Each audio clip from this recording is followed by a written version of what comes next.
Chapter 181, The Woeful Experts. July's thinking was too idealistic, as it was impossible for any group to keep everyone in it satisfied. Her way of thinking that wished to respect everyone's wishes was quite a Western concept. What China promoted was collectivism, so the minority in the country usually submitted to the will and ideologies of the majority. On the Guild channel, besides July, who had not voiced her opinion, all the Amethyst Rebirths ladies were currently expressing their wish for Gufei to stay. This was precisely what made Gufei confused. Amid the ladies' chattering, Gufei feebly asked, "But when did I say that I'm leaving the guild?"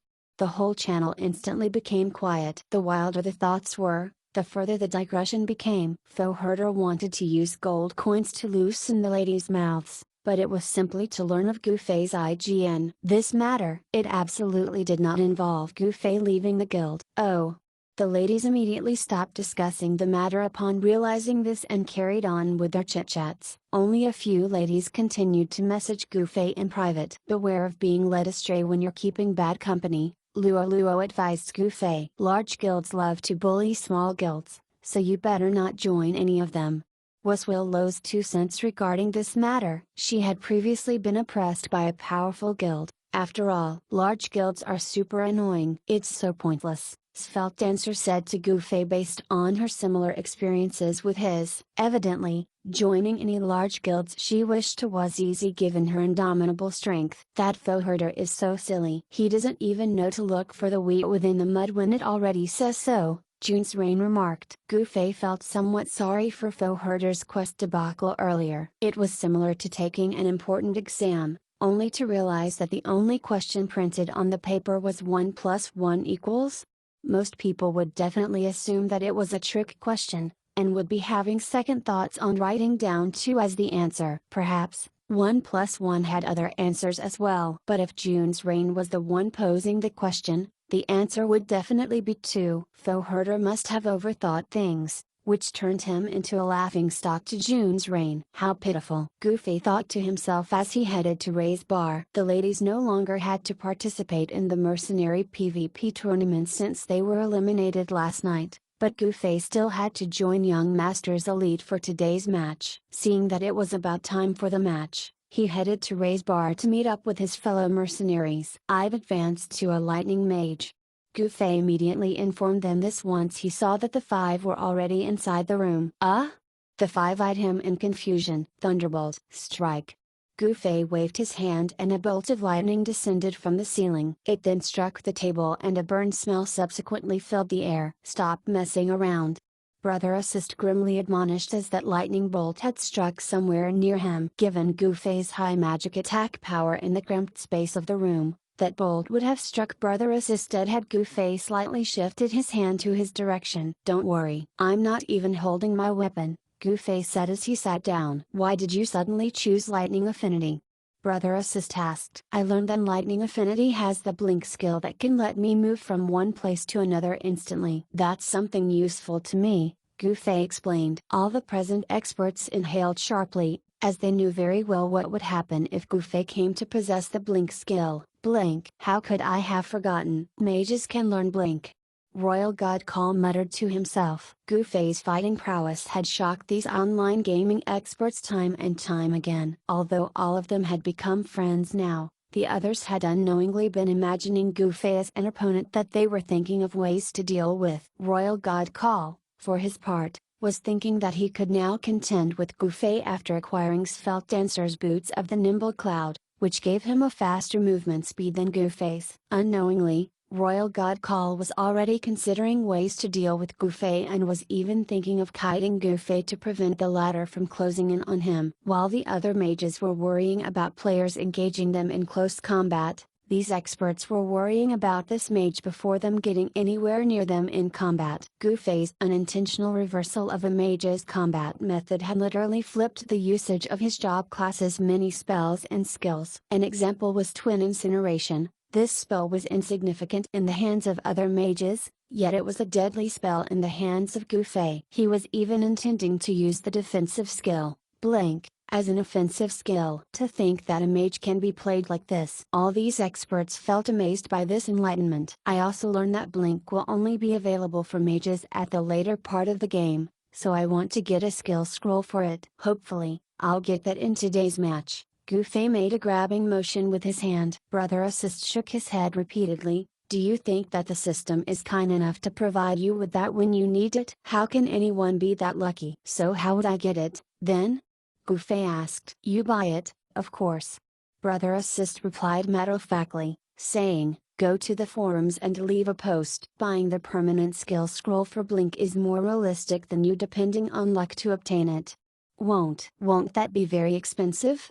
Gufei asked apprehensively. He had already experienced earlier today how hard it was to have insufficient money. The price of a skill scroll depends on how useful the skill is. The problem is that most players don't know what the skills on the skill scrolls do, so determining their exact prices was difficult. If you trade for a skill scroll, the player will be basing its price on its known general usage in other MMOs. Brother Assist explained. What is the known general usage for Blink, then? Isn't it available in most games? Gufei asked. Blink usually allows a player to move instantly from one place to another, yet its cooldown time is slightly long. Relying on it fully to keep up with an opponent is impossible, and it's usually used as a life-saving skill or to move from a place within sight that you can reach. Based on these, its price should be average. Having it is good, but not having it won't be a loss, either, Brother Assist answered. That's because you don't know how to use it, Royal God Call interjected. Brother Assist was expressionless. When determining the value of an item, we need to depend on what most people understand of the item, and not the evaluation that the few experts have. If we use your knowledge to price it, Gufei will have to buy Blink Scroll for an exorbitant price. That's right. Don't interject when you know nothing, kid, Gufei said to Royal God Call. Oi, you're now a lightning mage. Did you still not want my skill scroll for it? Royal God Call intended to use that dangling carrot to make Gufei submit this once. Unexpectedly, Gufei replied fault with, why would I want that trashy skill of yours? Royal God Call had never seen Electric Wall before, but he could tell from the skill description that it was similar to the Wall of Flame spell in other MMOs. It was a useful spell whose value would be higher than Blink. Gufei's display of his poor knowledge of mage skills and spells made Royal God Call want to throw up blood. You're not a real mage, he angrily said. No one bothered with him as Brother Assist merely continued speaking. Actually, the problem isn't the price for that skill scroll. It's whether the skill is available on the market or not. But since everyone is participating in Parallel Worlds event, some lucky player will surely get it. Any skill scroll can be given by the system to a PvP winner regardless of the person's job class, so it should be possible to find an unlucky player like Royal. You're the unlucky one. Royal God Call indignantly interrupted him. Gufei pulled out his sword and placed it on the table, the tip of it pointing directly at Royal God Call. He then said to Brother Assist, please continue. Brother Assist smiled, so you should quickly go to the forums and post your purchase request. But I don't have any money now. No matter how cheap it can be, it will still cost above 1,000 gold coins, right? Gufei asked. Brother Assist nodded his head. Let's pool our money together. Sword Demon proposed. I have somewhere over 200 gold coins. I also have 200 gold coins, but I got to leave some for alcohol, young Master Han said. I have about 300 gold coins here, Brother Assist said. Fuck, you're all rich. I only have about 50 gold coins with me. War Without Wounds felt depressed upon learning how much money everyone had at the moment. Ha ha ha ha. All of you are paupers. Why do I only have 400 gold coins? Royal God Call, who was originally laughing maniacally, was now in tears. He had earned a large sum from his transaction with Svelte Dancer, yet he had somehow spent almost all the money without noticing it. Indeed, people who did not work hard for their money would not put much value to it and would most likely spend it haphazardly. Seems like we're all a bit tight on cash at the moment, young Master Han remarked. The online experts were usually not the poor sort, especially famous top experts like them. The average gamers would actually find their hundreds of gold coins rather lavish, but in the minds of these experts, Parallel World had actually left them in quite a woeful state. Unlike their past games where they had remained glorious in every aspect, they were aware that Parallel World had someone like Gufei, whose capabilities was an unclimbable mountain to them. And when it came to financial matters, they were not doing that great either to qualify as experts who could spend money like water without worrying too much. When the rest heard young Master Han's remark, they stared at him disdainfully. Once we win this mercenary PvP tournament, our group will become very famous. Is there really a need to worry about money?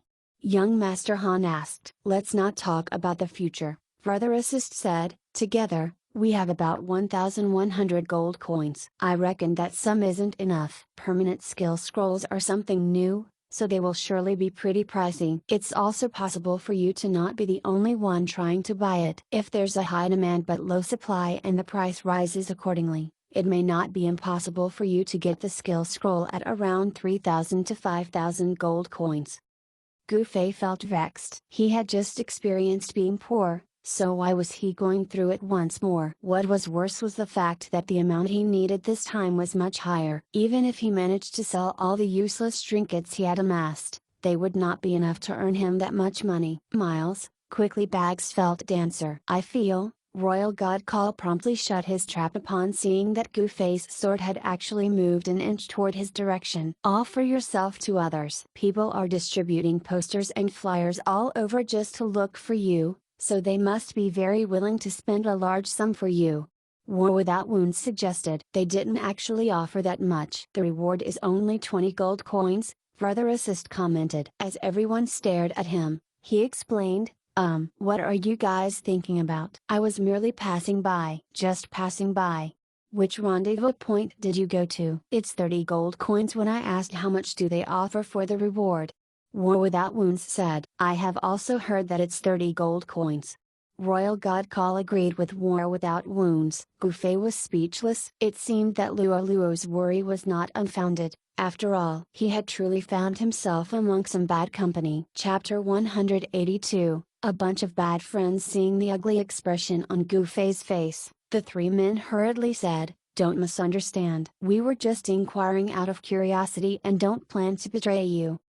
Actually, it's no big deal even if we do, Brother Assist said before asking, Miles, you have set your gaming account into one that only accepts the friend requests that you approve of, right? You sold him out? Royal God Call and War Without Wounds asked Brother Assist. Of course, not. Brother Assist denied, saying, it is just 20 gold coins. That's what they offered if someone manages to provide Miles' name to them. But if we could arrange for them to meet him in person, they would probably offer a larger sum, right? War Without Wounds asked. Definitely. Royal God Call nodded his head incessantly. Everyone gazed at Gu Fei eagerly, as if they had just found a really top-grade item. Let's do a 3-to-7 split. You can take 70% while the three of us can take 30% together, Royal God Call suggested. Gu Fei's face turned cold. They've expended so much effort looking for you, so you ought to give them a chance at least. War Without Wounds cajoled. Gu Fei did not really take it to heart, but he still found it somewhat strange that he was now an offering to a business deal. Not to mention that this bunch of bad friends were eagerly trying to push him to the market. It was truly a hard-to-swallow experience. Stop messing around. Young Master Han finally said, oh, to think that this guy actually has some decency. Gu Fei did not know how to answer Royal God Call, War Without Wounds, and Brother Assist's proposition, yet young Master Han actually stepped in to help him out, which left Gu Fei feeling gratified. Young Master Han unhurriedly waxed, only two guilds have their eyes on Miles right now. We should wait till the later stages of this PvP tournament, when there are more eyes on him and his guild. That would give us far more leverage to obtain a higher price. Gu Fei was speechless at misjudgment of young Master Han's character. That makes sense. War Without Wounds enthusiastically slapped the table. Miles, you gotta do well in the upcoming PvPs. Royal God Call looked forward to his performance earnestly. What do you think is the appropriate amount for us to charge for a face-to-face session? Brother Assist began to practically break down this operation. Oi! Gu Fei felt that these people were treating him no better than a corpse. A name is worth 20 or 30 gold coins, so maybe a face-to-face meeting is about 50 or 60 gold coins? 50 or 60. We have to charge them at least 100. We shouldn't give them a discount here. You've done research on the mentality of these guild leaders. In their hearts, a person like Miles is extremely precious. To willingly put forth 20 or 30 gold coins for just his name, it shows just how desperate they are to get close to him. You're right. Meeting Miles once, there's no way that they can convince him to join, right? As long as they don't add one another to their friends list, they will only be able to get to Miles through us, allowing us to charge them more. So if Miles actually rejects them for 10 or 8 times, won't we all make it rich? That's too optimistic. At this rate, they will be able to tell that we are blatantly using this method to pry them off their gold coins. That's right. We will arrange a meeting between them and Miles and make Miles pretend that he has no knowledge about it. That way, we can prevent our customers from having their guards up. Oh, yes, we will look dirty if they know that we are using such a method to earn their gold coins. So you guys know how dirty this whole thing is? I'm definitely against this. Gufei yelled. These men wore an awkward expression on their faces. Silence permeated the room for a while before Brother Assist laughingly said, "Ha ha ha. We were only kidding. Don't take it to heart." Gufei solemnly gazed at them. War Without Wounds and Royal God Call smilingly said as well, "It's a joke." A joke. Is there anything else that we need to go through together? If there's none, I'll be taking my leave first. Gufei looked at young Master Han. Usually, he would give them a rundown of their next opponents. Nope. Young Master Han answered. Today's enemy is weak, so there's no need to brief them about it. Gufei bade his fellow mercenaries farewell and exited the room. The room descended into silence once more. Royal God Call raised the curtain and peered outside. Is he gone? War Without Wounds asked after a beat. He's gone. Royal God Call nodded his head. All right, everyone. We don't really need to tell Miles about this. Brother Assist began. Let's invite those big wigs, like Phil Herter and Brave Surge, for a meeting and then proceed to call Miles over. That solves the matter entirely. Not many guilds out there know of Gufei's prowess, and we can actually disseminate this information to those who are not in the know. Since many wanted flyers and posters for Miles are circulating in the city, I reckon many people out there have become curious of his identity. Brave Surge of Carouse is hoping that the others wouldn't find out that the wanted posters is actually a disguise for an attempt to poach Miles to their side, but I am sure they couldn't hide that fact for long. Just look at us, didn't we all learn about it ourselves?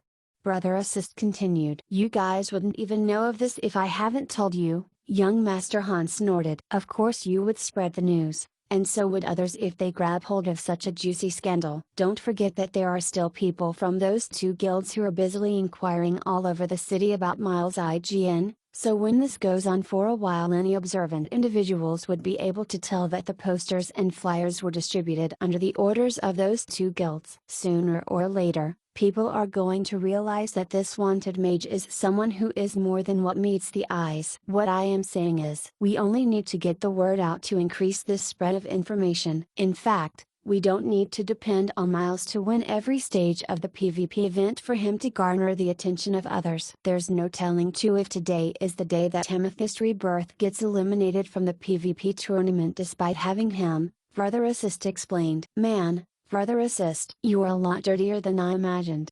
Royal God Call sighed in admiration. I'll go stir up the hype on the forums today by using my 10 or so different forum accounts. I guarantee that everyone will know of Carouse and Cloud Herder's intention by tomorrow, Brother Assist said, adding, guilds like Traversing 4 Seas might be compelled to join in on the search by then. It's hard to tell if Traversing 4 Seas or Carouse is stronger precisely because neither has a player like Miles. Whoever gets a hold of Miles first will more or less win the title of the #1 guild in Yunjuan City. I believe any level 4 guild and higher will be moved into action by this news. Brother Assist continued speaking. We're gonna be rich. War Without Wounds became very excited. But how are we going to explain things to Miles? I feel that he's not going to be happy about this, Royal God Call cautioned. Let's just treat it like we're making a joke at his expense. Miles isn't that petty of a man, anyway. Given his personality, it's unlikely that he'll want the money we make out of this, Royal God Call added. Brother Assist smiled faintly and did not say another word. Royal God Call finally realized that this was all part of his plan. Further assist, you're too despicable and shameless. Are you saying you want no part in this? Brother assist asked nonchalantly. Of course, I want in. Royal Godcall hurriedly shouted. What about you guys? Brother assist looked at the rest of the group. I'm not participating in this. Sword Demon lightly replied as he stood up, adjusting his cape before leaving. Brother assist was not surprised by this and merely gazed over to War Without Wounds and young Master Han next. War Without Wounds nodded his head slightly, while young Master Han shrugged his shoulders, signifying that he had no particular qualms about the plan. With that, each of them continued drinking at their pace. Would Sword Demon inform Miles? Royal Godcall asked, worried. No, he's not that sort of guy, Brother Assist replied. You've got a pretty good read of his character. Young Master Han arched his eyebrows. He, was Brother Assist's only response. We have to move fast. What if someone else steals the initiative from us? Royal Godcall asked. That will depend on Amethyst Rebirth. Besides them, Miles doesn't have many friends. Aren't you two quite familiar with the ladies over there? Why don't you try and find out what's their take on the matter? Brother Assist said to Royal Godcall and War Without Wounds. True. The two men quickly stood up and left. A private message from them would suffice to find out about this matter, yet these two would naturally not give up a chance to meet up with the ladies. Only when the two left did young Master Han faintly say, Amethyst Rebirth will not be a hindrance to that money-making plan of yours. If they had any intention of revealing Miles' identity, those two large guilds would already be aware of his IGN by now. This could only mean that they have no intention of making a fortune from this, right? Brother Assist merely smiled. Have you already readied the posts on the forums? Young Master Han asked. MHM. They are designated to automatically refresh and post. The first thread should be up already, Brother Assist replied. This scheme of yours. You could have done this on your own without involving any of us, young Master Han said. Brother Assist only smiled, not saying a word. You're just afraid of Miles exploding from anger in response to your action, so you strung the rest of us along for extra insurance, young Master Han surmised. What? It's just a good opportunity for all of us to profit. Brother Assist weakly denied. What for? If it is properly arranged, Miles won't even have a clue of this plan, young Master Han said. Brother Assist politely laughed. He'll become suspicious of too many chance encounters. It's nothing if he occasionally meets someone who brings up the matter to him, but if everyone he meets approaches him for the same reason, he will definitely wise up regarding the plan. You've planned this in great detail, I see, young Master Han remarked dryly. He.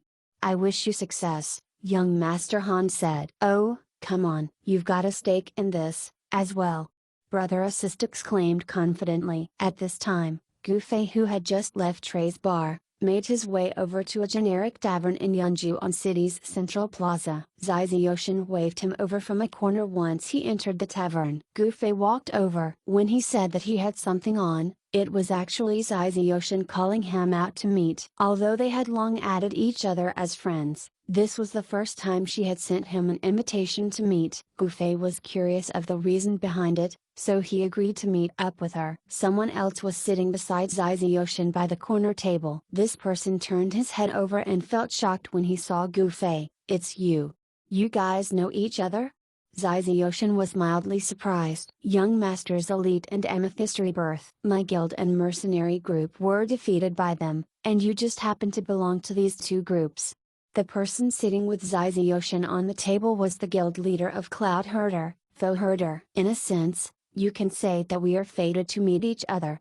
Chapter 183, He that runs fastest gets the ring. Foe Herder had suffered many hardships to get the IGN 1000 miles drunk. Just this afternoon alone, he had experienced being disdained by over 50 Amethyst Rebirth ladies, a matter that any man would find heartbreaking. At his wit's end, Foe Herder finally emailed Zai Ziyotian to discuss the matter at hand. Nonetheless, no sane person would purchase a name at the high price of 1,000 gold coins. Foe Herder decided that if the lady still insisted on the price of 1,000 gold coins for just a name, he would slay her where she stood. In the end, Though Herder was rather satisfied when Zizioshin said that she would not only provide the mage's name but also set up a face-to-face meeting between them. Both parties made their way to the tavern by the central plaza once they had come to an agreement on the payment. Along the way, though Herder was wondering how he could test the mage's capabilities as the possibility existed of Zizioshin teaming up with a random mage to trick him. But when he saw that the mage who had showed up is Gufei,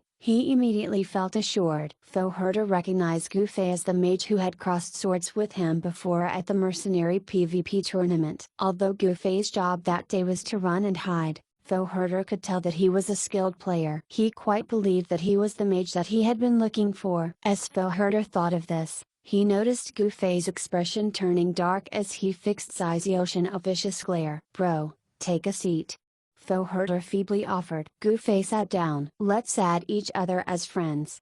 Though Herder requested. Laying the groundwork was important in building a solid foundation, as though Herder knew that Gufei would not defect over to his guild just because he asked him to. But as long as they added each other as friends, he would have the means to contact Gufei and slowly persuade the latter into joining his guild. That alone was worth spending this large amount of money. "What for?"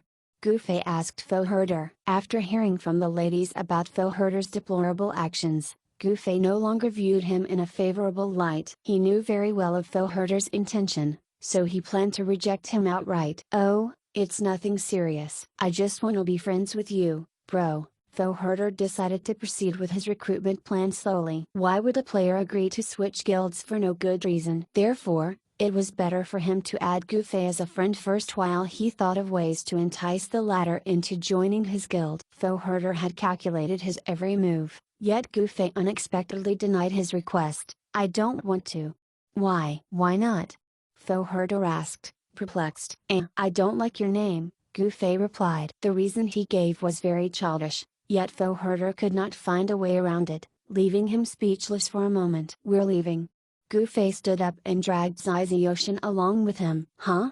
Zizioshin was at a loss as Gufei continued to drag her toward the tavern's doorway. Sigh.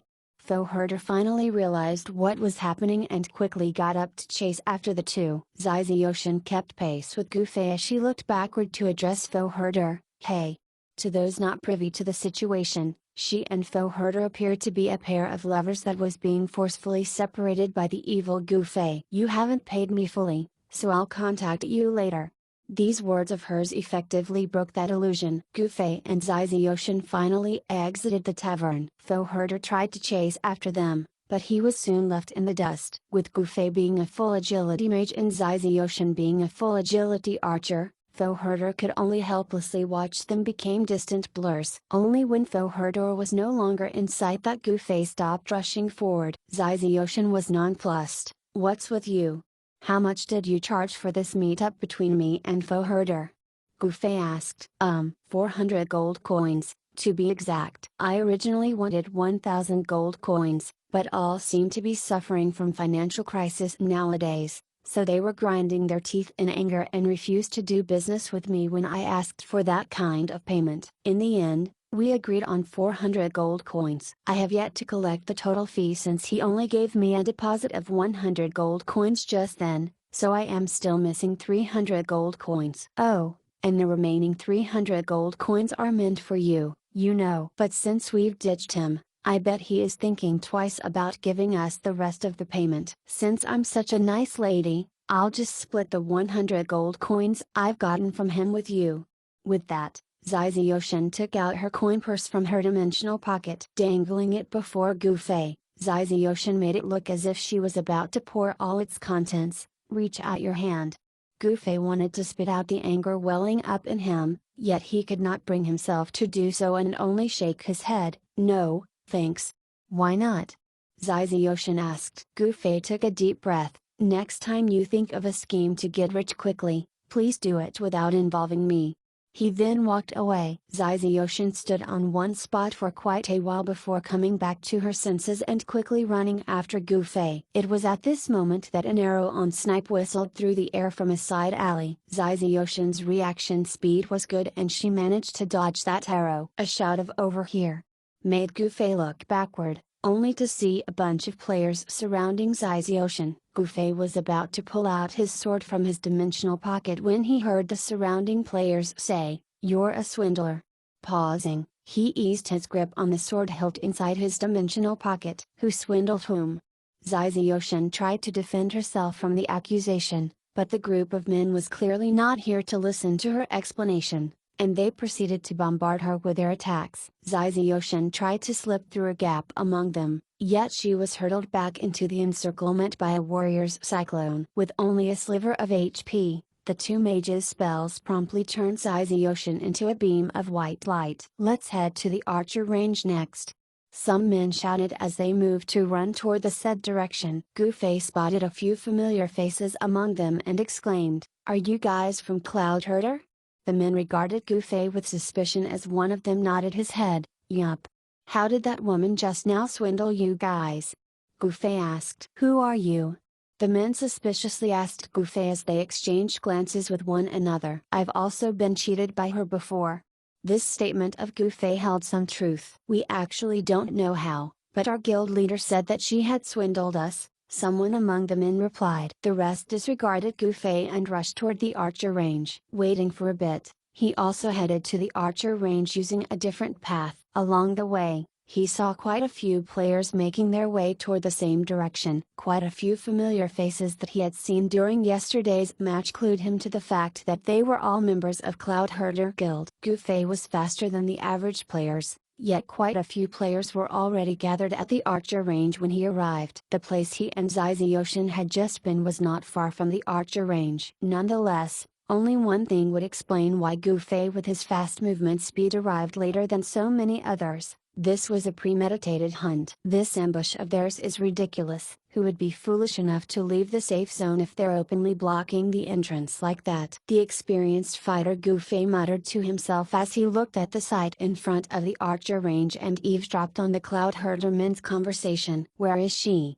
someone shouted. "I don't know. I haven't seen her at all," someone answered, clearly at a loss himself. Many entered the safe zone and searched the place, yet they saw no traces of her. "She must have logged off," someone guessed. Gufei opened up his friends list and glanced at it. Indeed, Xixioshin's name was darkened on the display. It seemed that she knew how to deal with people trying to take revenge on her and promptly logged off after getting killed once. This caused the ambushers outside to doubt if she had been sent here in the first place. It was truly disappointing to discover that their target had logged off despite making many preparations to hunt her. Whoever experienced this would only feel helpless inside, as this was not a problem that could be resolved in-game. The Cloud Herders players were about to leave the area dispiritedly when someone shouted, "Guild leader is here." Everyone turned toward a certain direction. Gufei, who was wedged among them, stretched his neck out to have a look toward that direction as well. Indeed, Phil Herder and several other guildmates were striding over. "Where is she?" Phil Herder immediately asked once he was close enough to his men at the archer range. "She logged off," everyone reported to him regrettably. Phil Herder checked his friends list and saw that this was really the case. "Fuck!" he cursed. "Guild leader, what exactly happened?"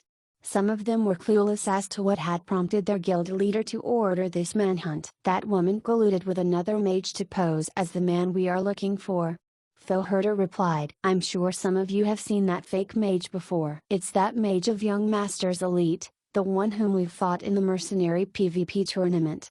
Phil Herder explained further. Gufei quickly lowered his head in the crowd. Only a few members of Cloud Herder could actually identify him, as not many of them had fought with him directly. They might even have an easier time recognizing the back of Gufei instead of his face, since his back was what they could see when they were chasing after him during their PvP match. Each of them immediately condemned the swindling duo openly. Gufei could not stand being accused like that and promptly squeezed his way out of the crowd, saying, "Excuse me, isn't this just a misunderstanding?"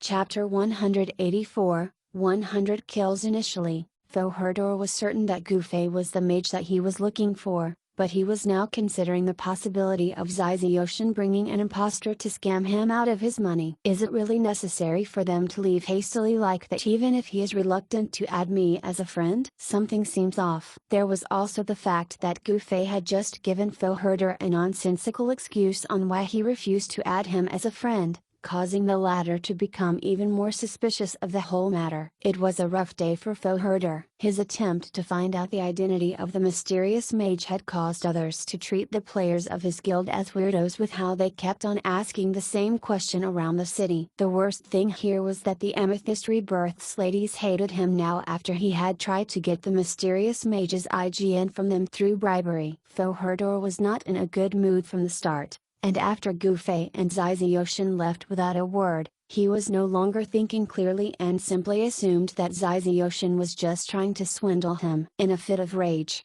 he mobilized his entire guild to hunt those two down. When the Cloudherders members asked him how much he had been cheated off by Ziziotion, Philherder felt slightly embarrassed to tell them that it was only 100 gold coins. While the amount was not small, it was too little to warrant mobilizing many players of his guild. However, he could care less about that right now as he only wanted to vent his frustration and seek revenge from those two who had made a fool of him. It was human nature to feel like that, of course. Would anyone just laugh it off if someone raised his or her hopes up, only to smash them to pieces later by revealing that everything was but a scam? But when Philherder was about to deploy his entire guild for their first ever organized manhunt, the mage Gufei squeezed his way through the crowd and spoke aloud to him, causing Philherder to be dumbfounded. "Who's this guy?" The men of Cloudherder whispered to one another. As expected, not many could recognize Gufei's face with his fast movement speed in their previous PvP match. "Just what is up with him?"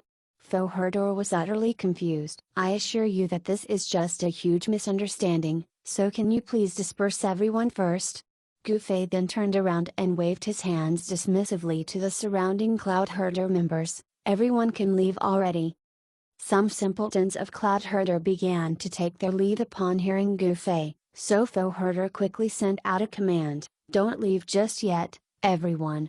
As Gufei innocently faced him once more, Philherder said, "Give me an explanation for all this." "Ziziotion didn't lie to you. I am truly the man you're looking for," Gufei said. "You are the masked mage of Amethyst Rebirth during our guild match?" Philherder asked. Gufei nodded his head. "How are you gonna prove it?" Philherder pressed on. Gufei was vexed. Being a full-blooded man, he felt embarrassed that he had entered an all-female guild before, so he had done everything to prevent others from knowing about it. Who knew that a day would come where he actually had to prove his Amethyst Rebirth membership? Seeing that Gufei was speechless for a moment, the members of Cloudherder thought that Philherder was in the right and lifted their weapons in hand. "Seems like this crowd won't be pacified without me presenting some evidence," Gufei thought to himself. While he was good at killing people, he did not know how to deal with such a situation. Philherder coldly snorted, "There's no way we will believe your claim of being a member of Amethyst Rebirth without proof. Can you show us your guild emblem?" Gufei was once more regretful. The guild emblem Philherder spoke of existed precisely to prove a player's guild membership. Any players could prove that they were part of certain guilds so long as they had their respective guild emblems. Luo had once given him this item, but Gufei had actually politely rejected it, believing that he would not be in the guild for long. As a corollary, he had become the only player in Parallel World without his guild's emblem. Now that he had to prove his guild membership to other players, Gufei could only feebly say, I forgot to bring it along." Everything suddenly became quiet. A guild emblem was an item with a specific purpose. It could be placed in a slot inside the dimensional pocket and would not take up space. It would also not take up an equipment slot when worn. It did not even weigh a thing when held in hand. Besides not possessing it in the first place, there was no reason that one would actually forget to bring it along. With that, the players of Cloudherder started making their moves. Archers knocked their arrows, mages raised their magic staves, thieves vanished from view, and warriors pointed their weapons to Gufei. He hurriedly cried out, "Don't be so hasty. Is there another way to prove my identity?" "Another way? You can try killing all of us, then. Should be easy for you if you really are the mage that we're looking for," Philherder rasped out coldly. Hearing that, Gu Fei seriously checked his surroundings. Cloud Herder Guild had 100 men surrounding him here at the archer range. This situation was similar to that time he had been left by himself in the front line of Carouse Guild. Except on that day, he had appeared into the opposing guild's defensive formation in a way that was akin to an instantaneous movement, allowing him to catch the enemies by surprise. Right now, the members of Cloud Herder were fully prepared. In this tight encirclement, Gu Fei did not have any way to avoid their mage's AO spells or to cast his spells without being interrupted. Seeing the empty, unguarded space behind Cloud Herder's PvP formation, Gu Fei wished that he had already learned Blink by now. "What's the matter? Cat got your tongue?" Faux Herder cruelly laughed. "The difficulty is too high. Can you lower your standard a bit and just assign 20 to 30 of your men to test me out?" Gu Fei asked. All the players of Cloud Herder felt stunned. They knew that Faux Herder had said those words flippantly, yet Gu Fei had apparently taken him seriously. Although he did not say that he could kill everyone present, challenging 20 to 30 of them was already daring enough. Faux Herder was still hesitating when Gu Fei's eyes suddenly shone and he excitedly said, "I got it.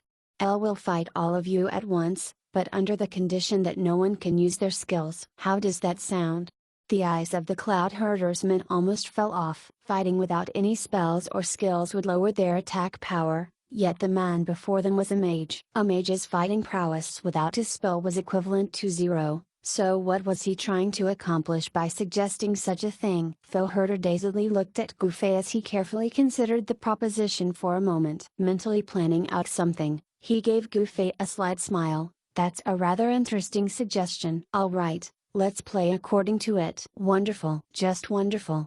Gu Fei excitedly rubbed his hands together. Faux Herder raised his claymore as he addressed his guildmates. "Everyone, listen up. No one is allowed to use any skills or spells. We're only using basic attacks." As all dazedly nodded their heads, Faux Herder said on the guild channel, "This guy's movement speed is fast, so maybe he is just trying to think of a way of escape. Finish him off with skills if he tries pulling something like that." Faux Herder's words made the players who had participated in the mercenary PvP tournament recall how this mage had left them in the dust, causing them to praise Faux Herder's foresight. "His intention is to escape our encirclement by relying on his speed amid our weak attacks," was what those of Cloud Herder were thinking right now. Faux Herder instantly felt more confident with his judgment after seeing the praises from everyone on the guild channel. He then ordered some thieves to remain on stealth outside the encirclement to intercept the mage's escape routes. He also positioned his men to counter situations, such as what if the mage suddenly uses skills, what if he escapes into a safe zone, and so on, from popping up. All in all, the entire Cloud Herder believed that Gu Fei was up to some tricks. How else would a mage fight 100 players without the use of spells? "Boss of Cloud Herder, can we begin now?" Gu Fei asked. Faux Herder carefully reviewed the formation he had set up. Upon ensuring that Gu Fei would have no way of escaping their encirclement, he nodded his head. "Yes, let's." "Awesome!" Gu Fei excitedly said. His left hand pulled out a sword, as his right hand held a Chinese broadsword. He then leaned his back against the outside wall of the safe zone. "Taking a step backward instead of coming forward to meet us, it seems that he really plans to run away. But what's up with his two weapons?" The entire Cloud Herder had doubts on why Gu Fei was pulling out two weapons, but their numerical superiority of 100 men against one mage without spells made them fearless. Without waiting for Faux Herder's order, 4 warriors stepped out of the formation and charged toward Gu Fei. In situations where everyone could not use skills or cast spells, the warrior could be considered as the strongest job class in Parallel World. The 4 warriors swung their claymores at Gu Fei's head, intending to slay him with one stroke. However, Gu Fei's fast movement speed made it so that a skill-less warrior was his least dangerous opponent. He was only worried about the high defense that a warrior's armor provided, and the possibility of facing off against job classes with high defense stat was precisely why he had decided to wield Sacred Flames of Baptism. The 4 men's swords were easily dodged by Gu Fei. He then lifted his right hand to perform Yishi Ernayao, a sword move that was mainly used to cut 2 enemies at once. Gu Fei's agility was already high enough to use this sword move perfectly when he was at level 38, so of course he would have no issue pulling off this sword move at his current level. The two warriors could not even see Gu Fei clearly when he slashed onto their chests. The Chinese broadsword's damage output was low, but the sudden additional fire attack that was procced afterward managed to frighten the two warriors. Before they could recover their senses, the Chinese broadsword had once again flashed before their eyes. The two warriors took the full brunt of this fast second strike as they remained frozen from shock just then. By the time they repositioned their claymores before them, Gu Fei's fast third stroke had already arrived on them. At this decisive moment, the two unexpectedly began to coordinate their attacks. One tried to block Gu Fei's incoming slash, while another continued to slash at their target. Things seemed to be going well for these two warriors, as one managed to block sacred flames of baptism and prevent it from proccing again, while another was able to raise his claymore high up in the air and slash it downward to Gu Fei in the next moment. Gu Fei tried blocking the attacking warrior's downward slash by holding Moonlit Nightfalls horizontally on his left arm, but his inferior strength allowed the attacking warrior's downward slash to force Moonlit Nightfalls into threatening his own flesh instead. The attacking warrior's heart was filled with elation as he saw that he was about to deal damage to Gu Fei, but in the next moment, Gu Fei forcefully turned his entire body to the right, redirecting the attacking warrior's claymore to clash with his companion's weapon that was supposed to be restraining sacred flames of baptism on Gu Fei's right hand. Now that it was no longer being blocked by the enemies, Gu Fei took this chance to weave sacred flames of baptism again, proccing another bout of fire on the two. The two other warriors joined the skirmish at this point, yet Gu Fei easily took on all four of them. While his right hand dealt attacks using sacred flames of baptism,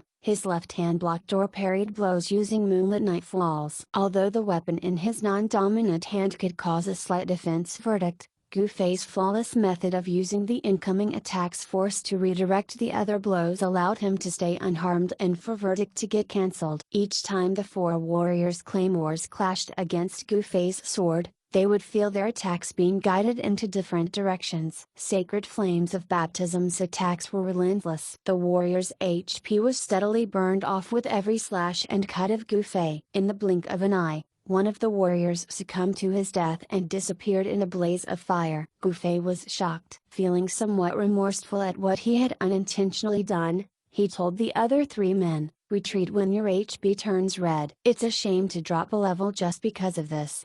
The three became furious when they heard this, even as fear gripped their hearts. They bellowed and resolved to never back down. The Cloud Herders members surrounding the skirmish finally realized that Gu Fei was a formidable opponent who had no intention of running away, so many of them moved to join the skirmish in an attempt to suppress him. Since Gu Fei had a wall behind him, he only had to deal with the players before him in the 180-degree arc. Although Cloud Herder had almost over 100 members present, only a handful of them could engage Gu Fei in that limited area. Therefore, Gu Fei was dauntless and easily matched them blow for blow. Soon, two more men fell. Gu Fei once more expressed, "Retreat when your HB turns red."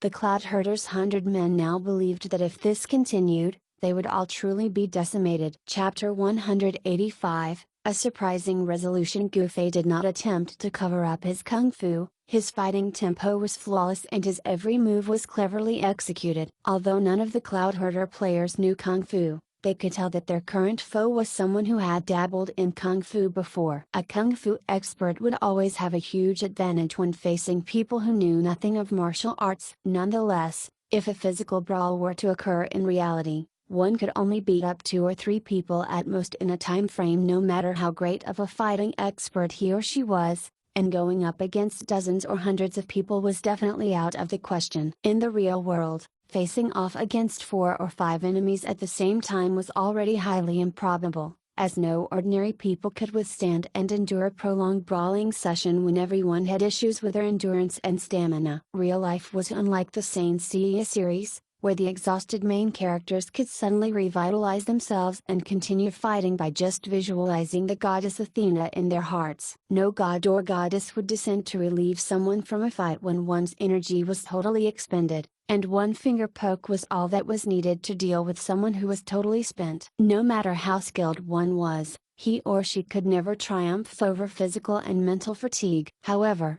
Goofy was not in the real world right now but in a game. Although the game sought to completely mimic reality, one aspect that it extremely differed was how fatigue was calculated. At the end of the day, a MMO existed to provide people continuous enjoyment. And since all game companies' purpose was to earn more profit from their games, they would naturally eliminate anything that hindered them from achieving this goal, and this concept of tiredness was one such thing. As such, Goofy was not even a bit tired right now, and the only thing he could feel was utter enjoyment. This fight was actually boring to watch, as no skills or spells were being used by the combatants. In fact, Goofy's sacred flames of baptism was the only thing that disrupted the monotony of this PvP with its occasional bouts of flame. Everyone of Cloud Herder was currently feeling rather awkward. Goofy made perfect use of the surroundings to limit his attackers to 4 men at a time. Moreover, these 4 men's attack angles were restricted to vertical slashes or oblique cuts. Executing a horizontal swing was troublesome for the 4 men as it required the 3 to squeeze together to give the 4th man enough space to do so. Goofy kept reminding the enemies to retreat when their HP turned red, so much so that many of them had already committed the phrase to their hearts. However, none was willing to be the first one to do so,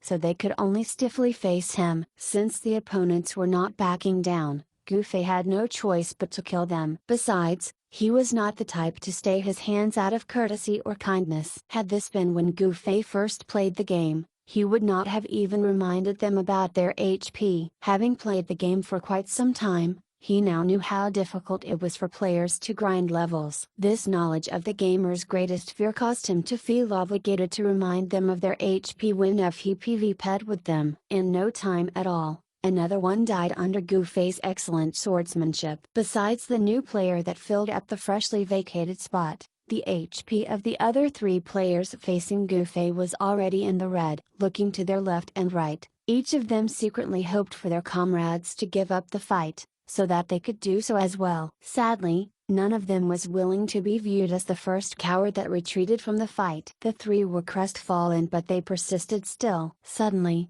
someone from behind them shouted, "Retreat once your HP turns red."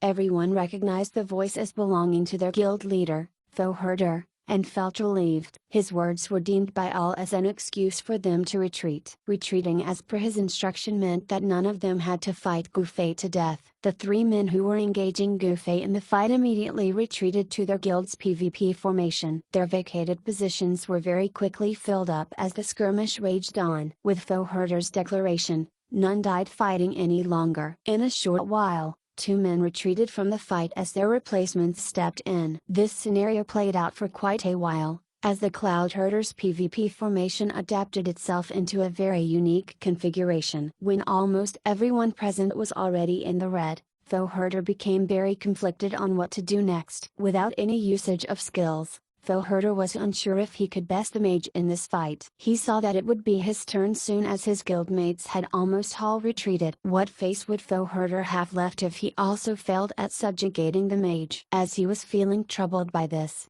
a member drew closer to Herder. "Guild leader, we can't keep this up." "Oh? That mage is really skilled." "If his plan of not using any skills or spells carries on, no one will be able to deal with him at all as long as he keeps this up without making any mistakes." "I know that."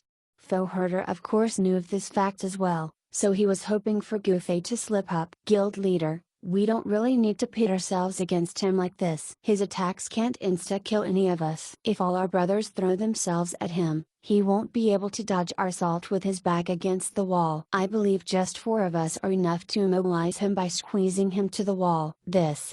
Herder had also thought of this idea, but he had been reluctant to do it, deeming it as somewhat despicable. Expectedly, this person's suggestion was immediately vetoed by another. "Isn't that too despicable? What else can we do, then? It's just not a good idea. We'll let guild leader decide, then." The ball was ultimately pushed toward Herder. Herder hesitated once more, as the other person urged, "Just do it, guild leader. That man is just too strong. Too strong." When Herder heard these words, he promptly raised his hand. "Stop."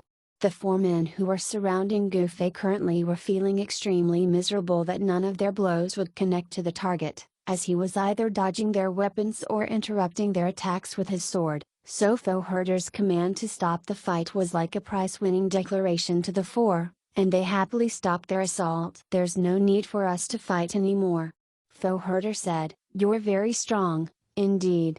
His underlings' comment about Gufei being too strong reminded Foe Herder of why they had started this fight in the first place. It was to test Gufei's strength and see if he was truly the indomitable black-clothed mage. Although the skill Gufei had displayed was different from the black-clothed mage's high magic attack power, the fact that he was an expert was no longer a point of contention. Naturally, they no longer needed to carry on with fighting with that being the case. It did not matter whether he was the black-clothed mage or not, as Foe Herder's intention remained the same, to poach. Ahem!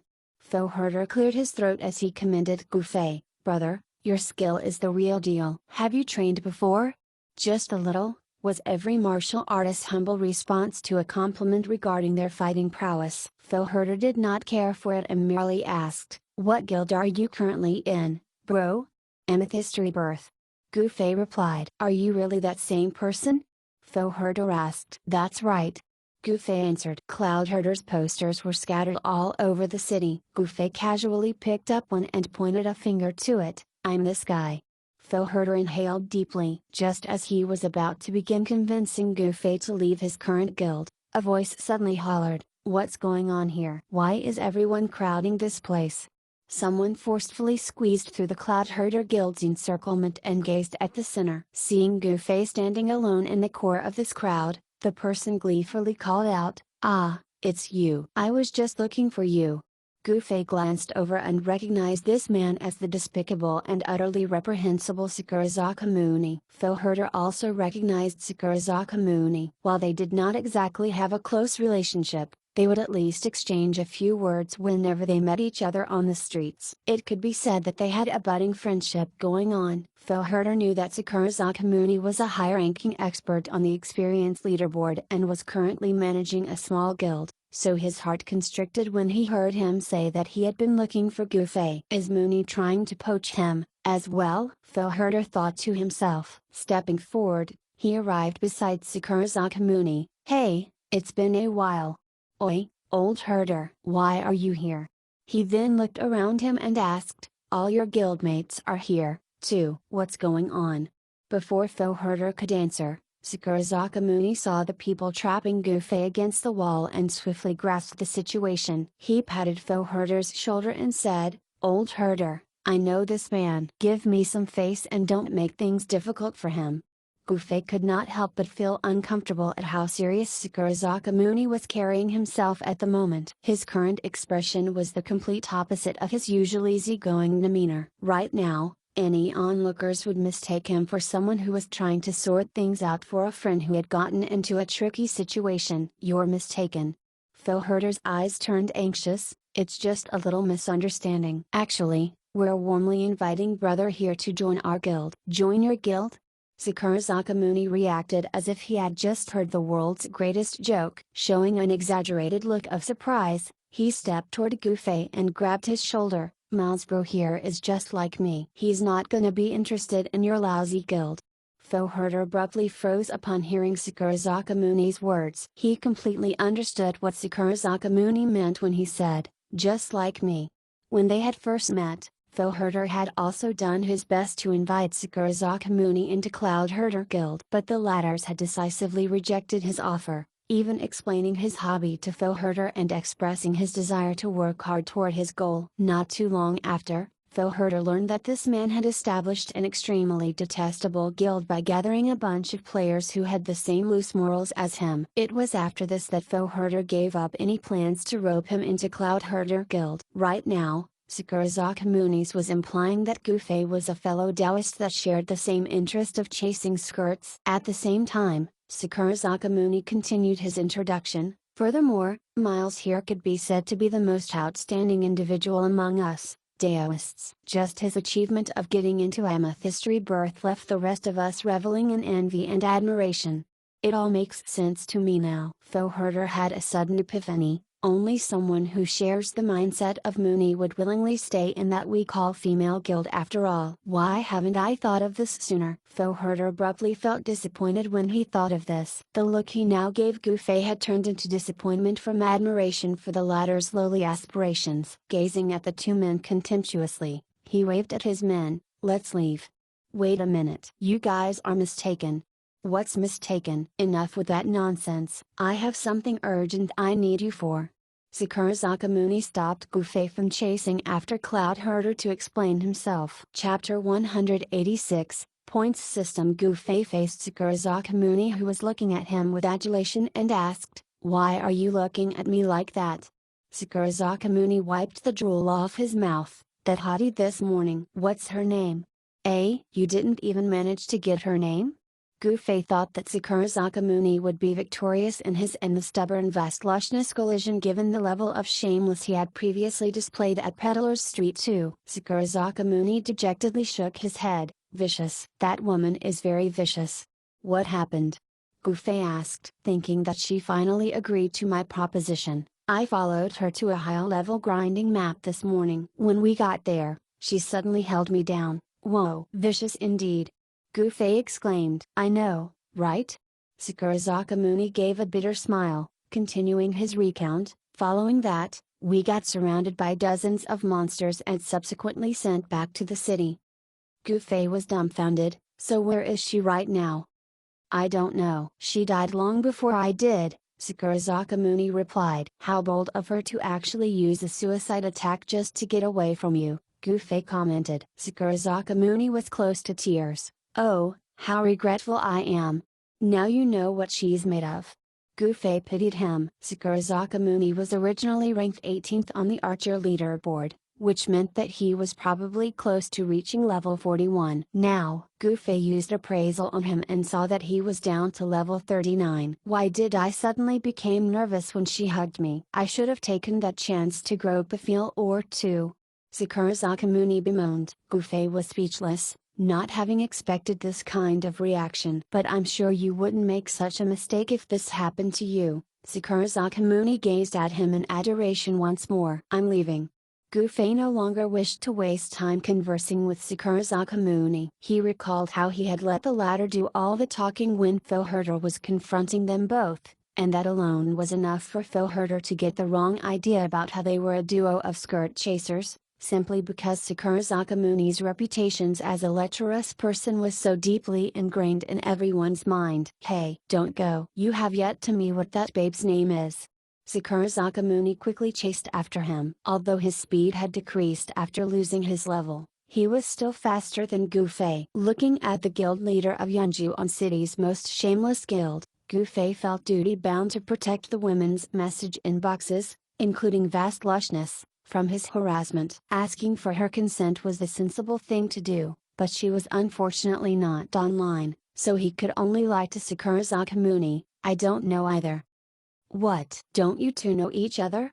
"We also know each other, yet I don't know your name." Gufei made him an example. "I'm Sakura Sakamuni." Sakura Sakamuni introduced himself. MHM. "She did not introduce herself to me like this," Gufei said. "Seriously?" Sakura Sakamuni scrutinized Gufei's face to see whether he was telling the truth or not. Gufei's eyes shone as he thought of something. Pointing to Sakura Sakamuni's back, he exclaimed, "Oh, look! A pretty woman." He then sprinted off. Unexpectedly, Sakura Sakamuni did not even turn his head a fraction and merely ran after Gufei. A short distance later, he once more successfully blocked Gufei's path. Gufei was very surprised by this, having expected Sakura Sakamuni to fall for his trick. Sakura Sakamuni sighed as he shook his head. "A strong gale can fell down even the tallest tree in the forest." "What do you mean?"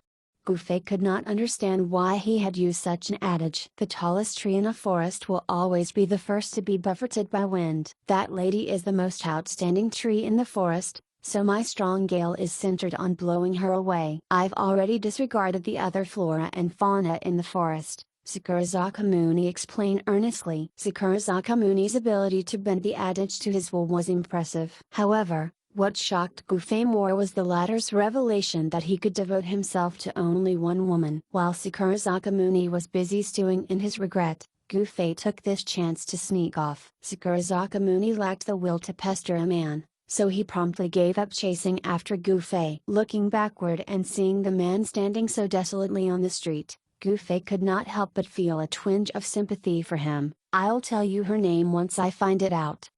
Sakurazaka Muni happily darted over. "Really? Yeah, now just leave me alone," Gufei said. "Where are you off to, bro?" Sakurazaka Muni asked, intending to send off Gufei. His question made Gufei recall something. Glancing at the time, he became depressed. The mercenary PvP tournament officially began at 7 p.m., and it was currently 7:03 p.m. Gufei had been too caught up with fighting the Cloud Herder Guild's men that he had actually forgotten about the time. Gufei was a little unwilling to accept his situation, so he bade Sakurazaka Muni a hasty goodbye and rushed toward the teleportation array by the Hall of Mercenaries. Unfortunately for Gufei, the system was very impartial. Not one player was able to enter the teleportation array past 7 p.m. Gufei tried all sorts of ways to enter but to no avail. However, today's match did not seem to be an intensive one, as Gufei's absence was only met with a smatter of inquires that lacked anxiety from the others. Just as he was about to ask on the mercenary channel about the progress of the match, 5 familiar figures were teleported outside the Hall of Mercenaries. With how quick they were sent back out and how at ease they appeared, the result of this round became obvious. The 6 headed to raise bar, and Gufei peppered them with questions about the match along the way. Learning that the opposing mercenary group only had 6 members and that they were all subpar, Gufei felt somewhat relieved at sitting this round out. After they got settled at raise bar, young Master Han started to speak. "After this mercenary PvP tournament ends, there is no doubt that our mercenary business will be on the right track. And how we split the rewards for every request will definitely become an issue. Since constant talks about money have always been something that put a strain on relationships, there's a need for us to seriously go through this and come up with a proper system on how the rewards will be divided among ourselves. Couldn't we just split things evenly?" Gufei asked. "Such method will definitely rub others the wrong way," young Master Han replied. "Egalitarianism is a very primitive way of doing things." The rest of the mercenaries were also against Gufei's suggestion. "Fine. What do you guys suggest?"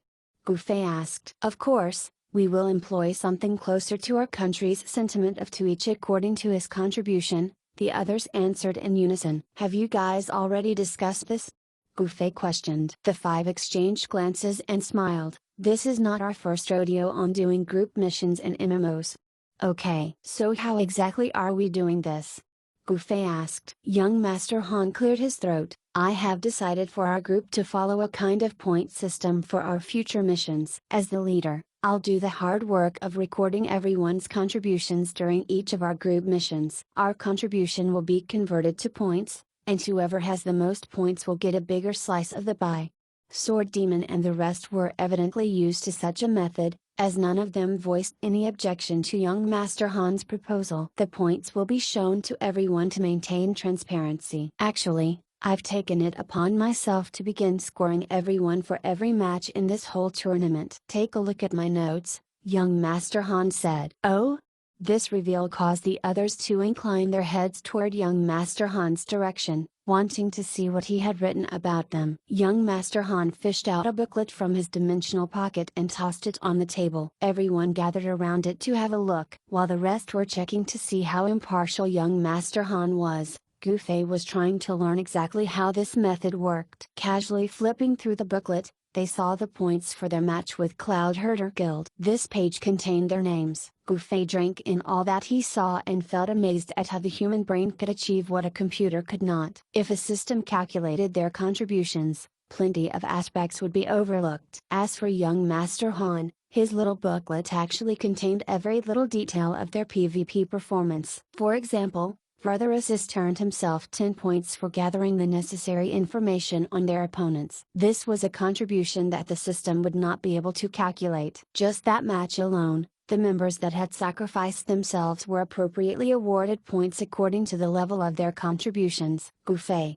who was the last one standing against the huge army, had earned the high score of 50 points from his action alone. No one noticed anything wrong with the breakdown of points, resulting in everyone commending young Master Han's detailed and unbiased work. Casually flipping over to the next page, it showed young Master Han's point breakdown for himself from the most recent battle. Everyone read the following: Young Master Han Tactics, 20 points overall strategy, 30 points command, 10 points talent and brilliance, 10 points handsomeness, 10 points leadership, 10 points tabulation of points, 10 points total score, 100 points. Everyone's expression changed. They hurriedly flipped through the pages and discovered that young Master Han had earned over 100 points in every match of the mercenary PvP tournament thus far. During the match with Amethyst Mercenary Group, Royal God Call and War Without Wounds, insubordination, disloyalty, irresponsibility, and other such issues collectively earn them minus 100 points each. Any negative points will be brought forward to the next assignment, so anyone won't earn any form of recompense until his points are back to positive.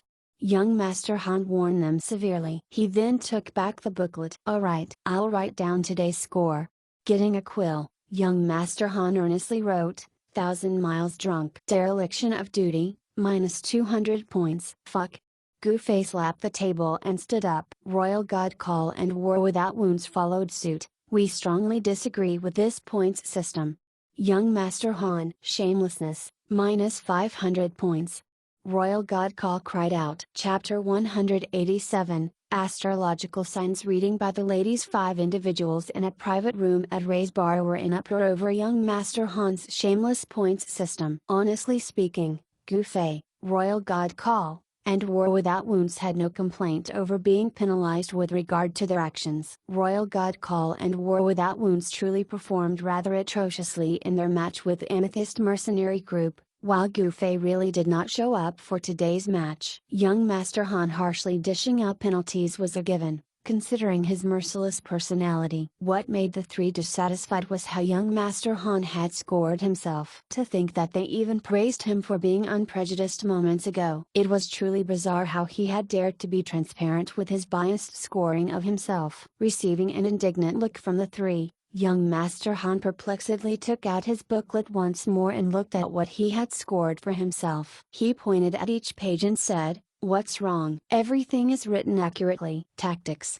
strategy, command, talent, handsomeness, leadership. Okay, fine. I admit that that last bit is something I casually added. I'll take it out."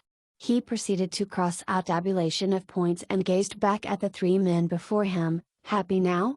Shameless, minus 500 points.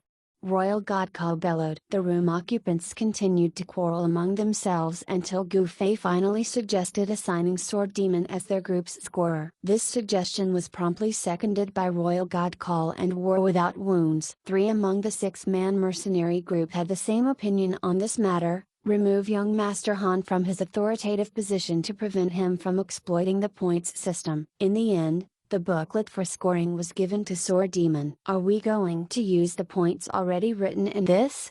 he asked seriously. "No." Royal God Call and War Without Wounds refused, even intending to drag Goofy to this matter. Unfortunately for the two, Goofy was no longer interested in arguing further now that he had successfully ousted the shameless young Master Han. Being deducted for 200 points might seem like a lot, but Goofy was more in pain with not being able to participate in the match. Following the argument, a series of discussions was held regarding certain details and issues. Goofy quietly listened to their exchanges, as he mainly focused on monitoring the time. He was afraid to make the same mistake and missed out on the Guild vs Guild tournament, especially since he was looking forward to it more than the mercenary PvP tournament. When it was just an hour before the Guild match, Goofy hurriedly left Ray's bar and made his way to the teleportation array outside the main hall of guilds. Entering the changing room, he once more casually greeted the ladies and sat by a corner. When July saw that the members were more or less all present, she walked to the front and gave everyone a grim smile. "Today, we've managed to draw a big guild once more." Actually, every guild member could see the everyday mashup for the PvP tournament by heading over to the game's official website. Amethyst Rebirth sadly lacked such passionate individuals, so all were currently waiting with bated breath for July's announcement of today's opponent. July took 2 deep breaths and said, "We are up against traversing 4 seas today."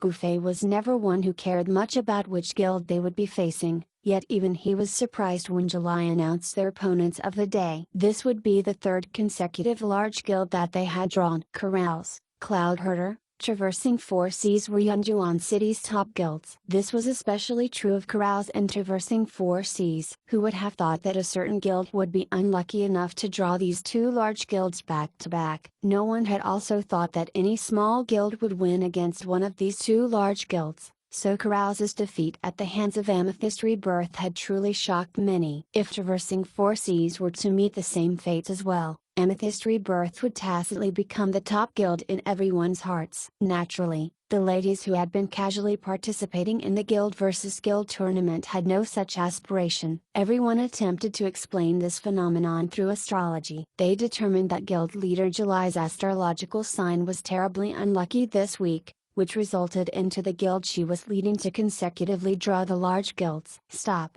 The priest Grape, whom Royal God Call had fondness for, said, "Since we have drawn Traversing 4 Seas, July's luck this week must be very terrible. Still, as long as we get past this hurdle, whatever guilds we face in the next 2 days won't be much of an issue. By next week, July's luck should be through the roof." Ah!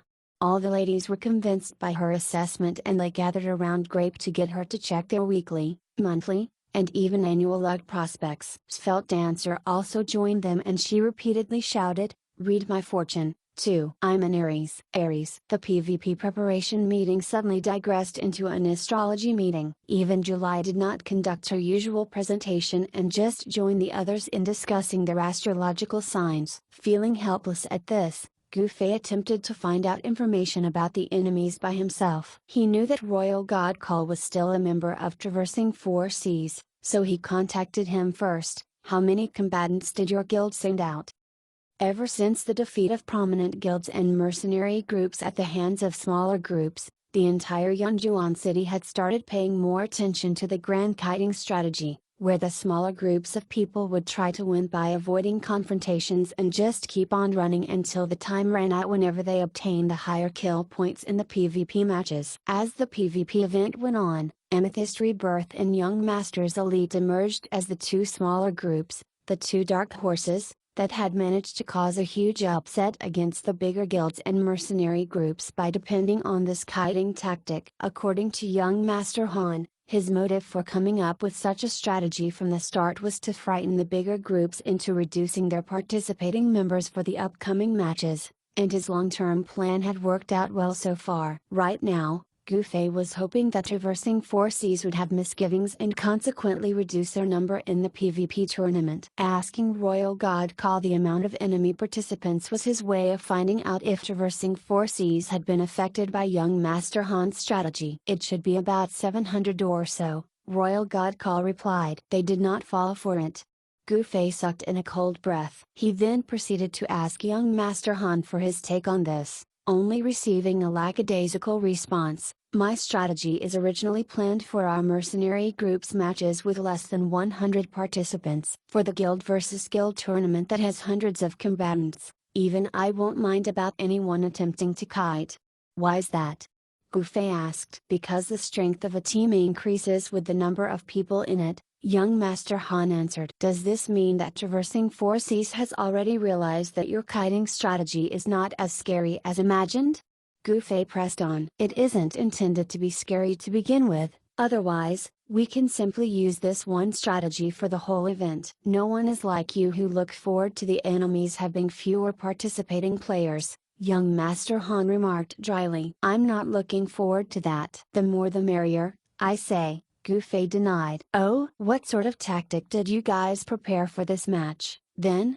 Young Master Han asked. "Well, nothing but nonsense if you really want to know," Gufei glumly replied. The Amethyst Rebirth's PvP preparation meeting had somehow diverged into a discussion about the compatibility between the different astrological signs, and they had even managed to come to an agreement. Scorpio and Cancer had the most efficient and harmonious relationship. The ladies only snapped back to their senses when the system announced that the match was about to begin in 10 seconds. Hurriedly checking the opposing guild's headcount, the ladies exclaimed, "Wow! There are 703 of them." Their PvP preparation meeting had reached its end in such an casual manner. At least, the ladies gave the remaining 10 seconds to traversing 4 seas and did not totally disregard the opposing guild. In flashes of white light, everyone was teleported into the PvP arena. Given the number of participants for this match, the map this time was quite similar to the large arena that they were in when facing Carou's guild. "How are we going to fight this guild match?" the ladies asked the 2 experts in the guild, Gufei and Svelte Dancer. The girls had unknowingly become reliant on them. This was a national instinct most women had, and the ladies of Amethyst Rebirth were no exception. This included Svelte Dancer. When the other ladies asked the 2, she also asked Gufei, "How are we going to fight in this match?"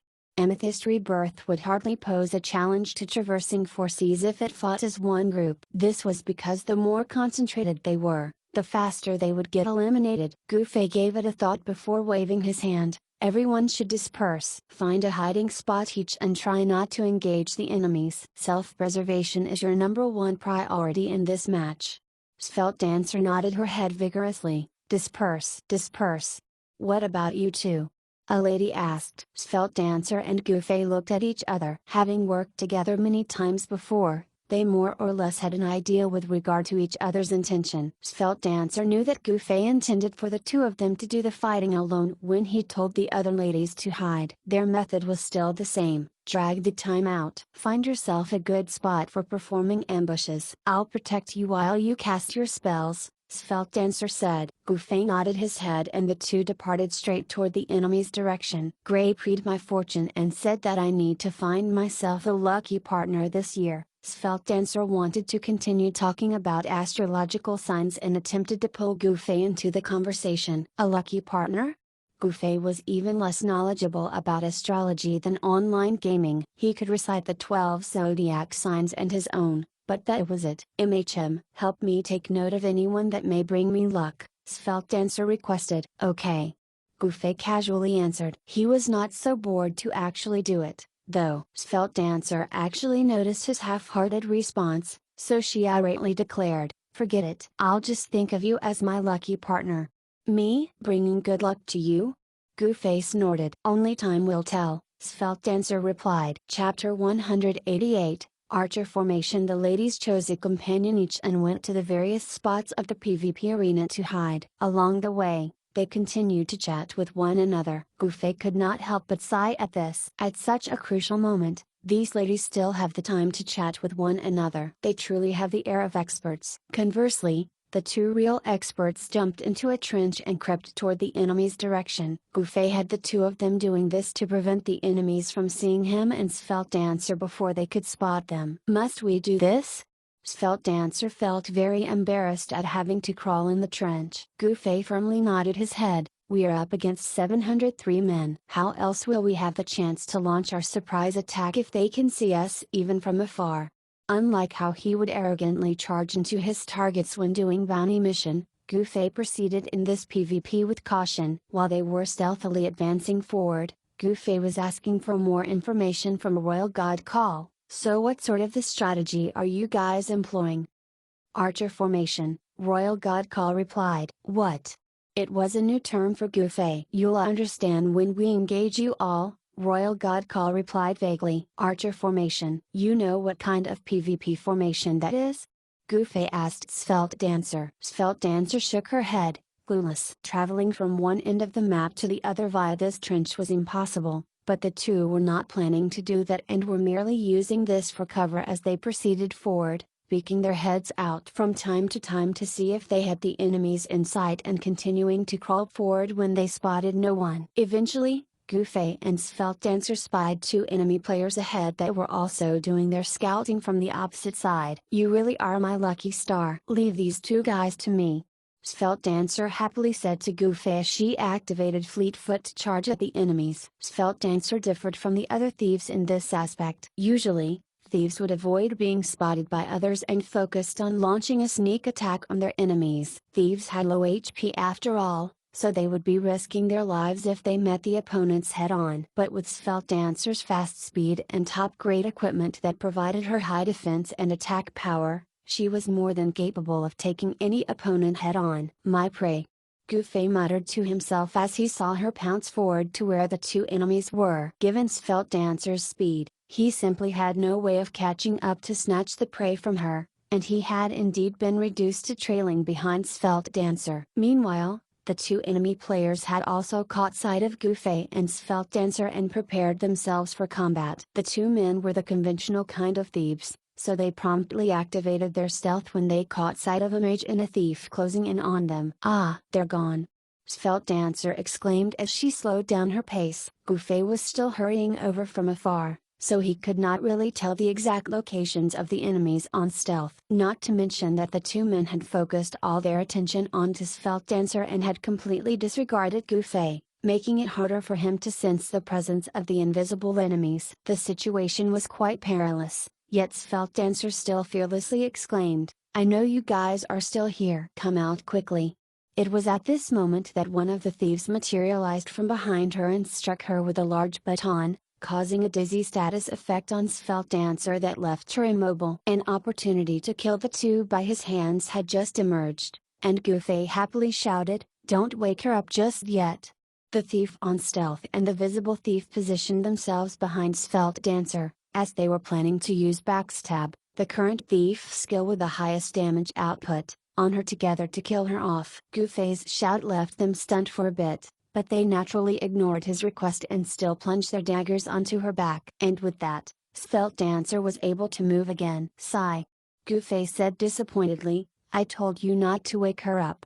Wasting no time, Svelte Dancer pivoted on her heel once she was able to move again and killed off one of her assailants with a swish of her dagger. To think that backstabbing this female thief twice is not enough to kill her off. Her defense must be insanely high. While the thief was still dazedly thinking this to himself, Svelte Dancer mercilessly stabbed him with her dagger. Gufei did not manage to kill even one of the two enemies, leaving him utterly disappointed as he walked toward her. Svelte Dancer cheerfully took out a loaf of bread from her dimensional pocket as she called out, "We'll continue onward after my HP is recovered." Gufei helplessly nodded his head. If things continued on in this fashion, Svelte Dancer might steal all his possible prey away from him. As Svelte Dancer sat on the ground and ate her bread, Gufei peered all around them and saw a cloud of dust incessantly getting stirred in the distance. It was as if a large group of people were marching forward. "Hey!" Gufei nudged the seated Svelte Dancer using his foot, "It appears that a large number of players are currently heading our way." "Where?" Svelte Dancer, who had more or less recovered her HP, stood up and took a look. The cloud of dust was rolling closer with each passing second. Indeed, there appeared to be many people marching toward their direction at a steady pace. "From the looks of things, I expect there to be about 200 players," she surmised. "That's ridiculous." "I say it's about 100, Gufei corrected. "Let's bet on it," Svelte Dancer said. "What are we betting with?" 1,000 gold coins, Svelte Dancer answered. Gufei did not say another word. Money was a sore issue for him right now. Svelte Dancer did not pursue the matter anymore and just said, "They really are heading our way. In that case, just hide inside this trench and cast your spell from here. This way, I don't have to cover for you."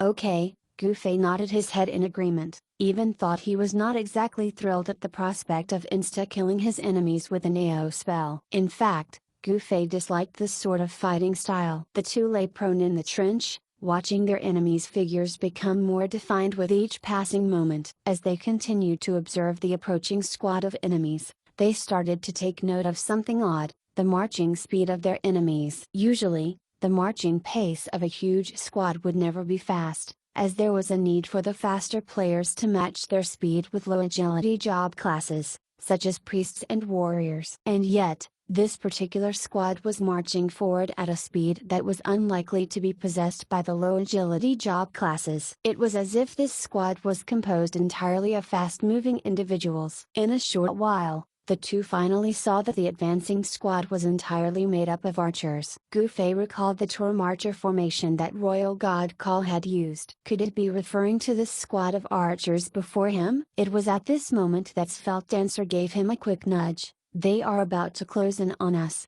get ready.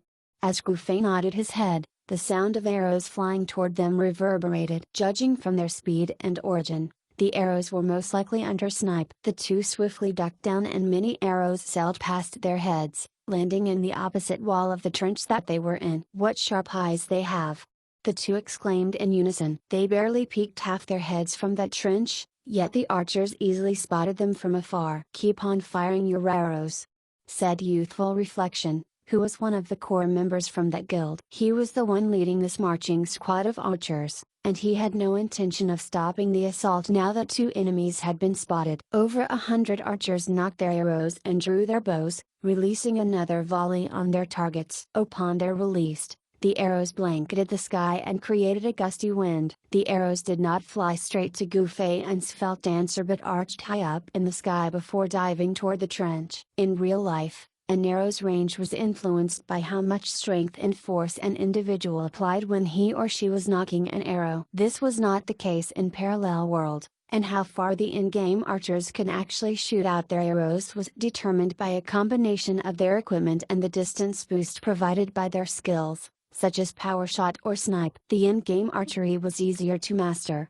so one did not actually have to practice that long like in reality to get the hang of firing different types of shots. In a way, the landing spots for the arrows were something that was already predetermined, as the range and distance covered by arrows were all decided by the game's algorithm and data. With enough practice, one would find the arrows he or she fired off to be oddly accurate in hitting the intended spot. The arrows currently peppering the trench were like a horde of locusts, and the two did their best to find some sort of cover within. Although the arrows were not under any archer skills, ending their lives would be easy under such a heavy barrage. I'll cover for you, bombard them with your spells, Svelte Dancer frantically yelled to Gu Fei. When she tried to leap out of the trench, Gu Fei had to practically hold her back. Don't be silly. There are too many of them. What do we do, then?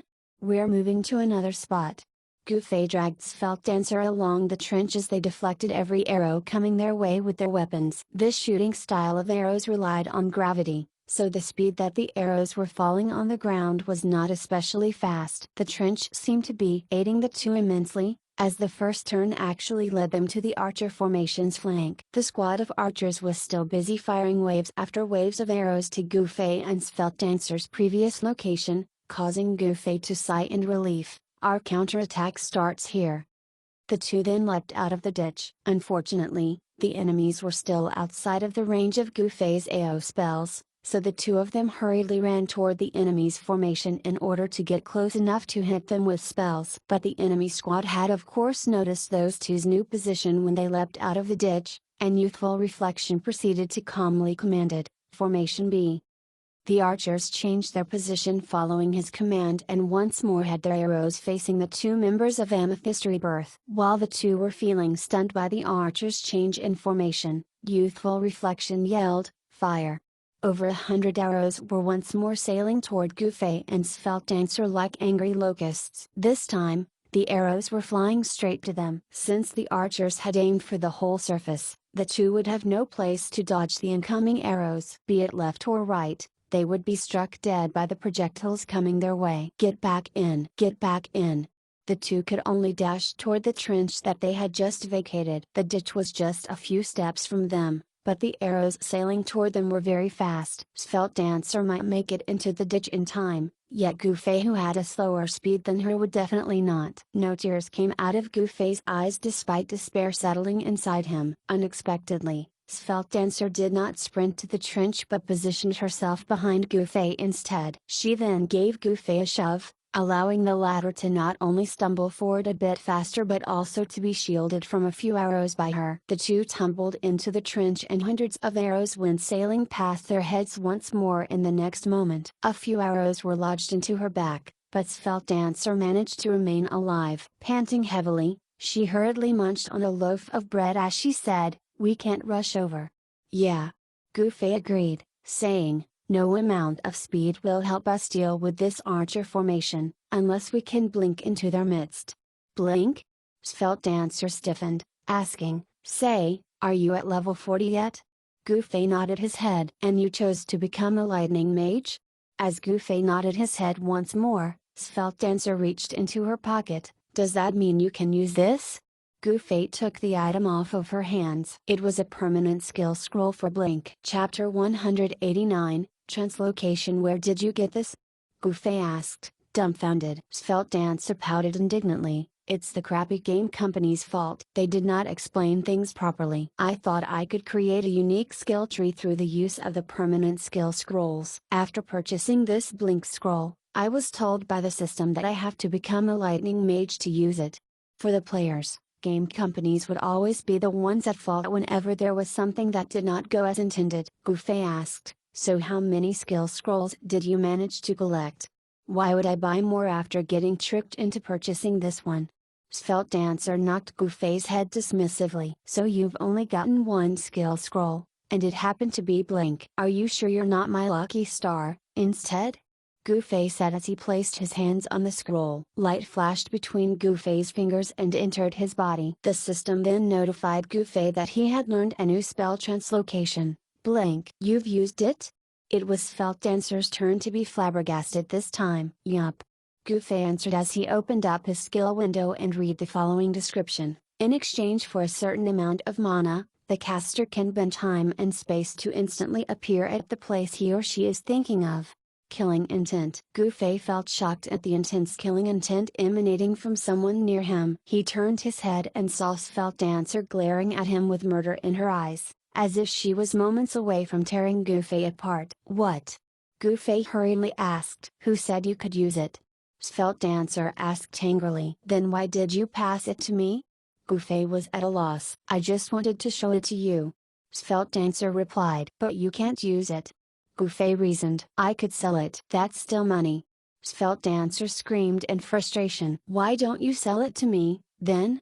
Goofy bargained. Svelte Dancer immediately stuck her hand out. 2,000 gold coins. "So expensive." Goofy stuck his tongue out in defeat. "I bought it for 1,800 gold coins, so I'm only earning 200 gold coins from you." Svelte Dancer was quite transparent when it came to doing business. Goofy nodded his head and stuck a hand inside his dimensional pocket. He retrieved his coin purse and passed it over to Svelte Dancer. His casualness about the whole affair surprised Svelte Dancer. Taking the purse, she muttered, "I didn't know that you're actually a wealthy man." Goofy sheepishly smiled. "There are only 200 gold coins inside that. Consider that as the profit you've made. As for the scroll's purchase price, I'll pay you back in installment since I don't have that much money on me." Svelte Dancer grudgingly accepted the payment from Goofy after she counted the money in the pouch and confirmed that there were indeed only 200 gold coins inside. As for whether Goofy would really fork out the other 1,800 gold coins eventually, she could only hope that he truly was a man of his word. "I'll appear in their formation and cast a spell while they are still confused." "Cover me a little." Goofy smoothened his robe. At this moment, the archers of Traversing Four Seas were still peppering them with arrows, yet those did not pose any threat to the two given their fast speed. Once Svelte Dancer fully recovered her HP, the two leapt out of the trench once more. "Translocation." "Blink." Goofy promptly chanted once he regained his balance. To use this defensive skill, Goofy had to point at the direction he wished to teleport to as he chanted. In this case, the location was the very center of the Traversing Four Seas archer formation. Meanwhile, Svelte Dancer darted in front of Goofy and used her body and dagger to block the arrows heading their way. Goofy felt the space around him distort upon completing the incantation. While the thieves would become blurry and transparent when using stealth or vanish, mages would appear as if they were torn apart when using blink. Right now, the nearby players saw Goofy's figure shatter like pieces of glass that faded into nothingness in the next moment. When Goofy completed his spell chanting, a second spatial distortion also appeared at the same time at some place else on the PvP arena. Compared to how his figure cracked and disappeared into thin air at his initial location, the enemies could witness the sight of the shattered pieces of glass reforming into Goofy's figure over in that location. Translocation. Blink was truly instantaneous. Gufei barely blinked his eyes and the scenery before him had already changed to that of another location. He turned around to look at where he had originally been and saw that Svelte Dancer was still blocking the arrows over there. That was also when he realized one big problem. His blink did not allow him to reach the intended location that he had pointed to moments ago. Gufei was behind Svelte Dancer moments ago, and yet he was now barely 5 meters in front of her even after he had casted blink, a long way off from the position he had pointed to just then. "Why did you blink there for?" Svelte Dancer fumed. "I don't know." Gufei was at a loss. He was certain that his finger had not pointed wrongly, so why was he only teleported at such a short distance? The skill description for blink did not mention a limitation for the distance that a player could travel. It only mentioned that the distance one could travel would be proportionate to the mana consumed. Glancing at his mana pool, he saw that it had barely been reduced. Therefore, it was definitely not an issue of insufficient mana that had caused the disparity in the distance he had traveled. Before he could make sense of what had happened, the enemies had already launched their second volley of arrows. And this time, the arrows were fired off under the effect of homing projectile that traced after its enemies. Compared to the other skills, the distance covered by this skill was actually shorter, but these 5 meters that Gufei had suddenly advanced to had effectively brought him into a range where homing projectile could reach him. Ever since the squad of archers started their assault from the very beginning, youthful Reflection had been slowly steering the archers closer to the trench as they fired off arrows precisely because he wanted the two's hiding place to enter homing projectile's range. This way, the two targets would certainly be eliminated once their heads appeared out of the trench again. But that was no longer necessary, as Gufei had just kindly delivered himself to them. The archers did not hesitate to fire off arrows on homing projectile at him, and dozens of arrows could be seen coming straight toward Gufei's direction in the next moment. One could not actually dodge the arrows empowered by the homing projectile skill, and getting rid of these arrows was only possible by either deflecting them all or running until the skill duration ended. For Gufei, of course he could deflect several of them, but he had no way of parrying all hundreds of arrows at once. Even Svelte Dancer had given up on covering for Gufei when she saw this scene, as she knew deep down that it was unlikely for him to escape this aerial assault. With a sigh, she chose to return into the safety of the trench. Gufei desperately tried to throw out a spell at the archers, but this attempt ended in failure as dozens of arrows lodged themselves into Gufei's body,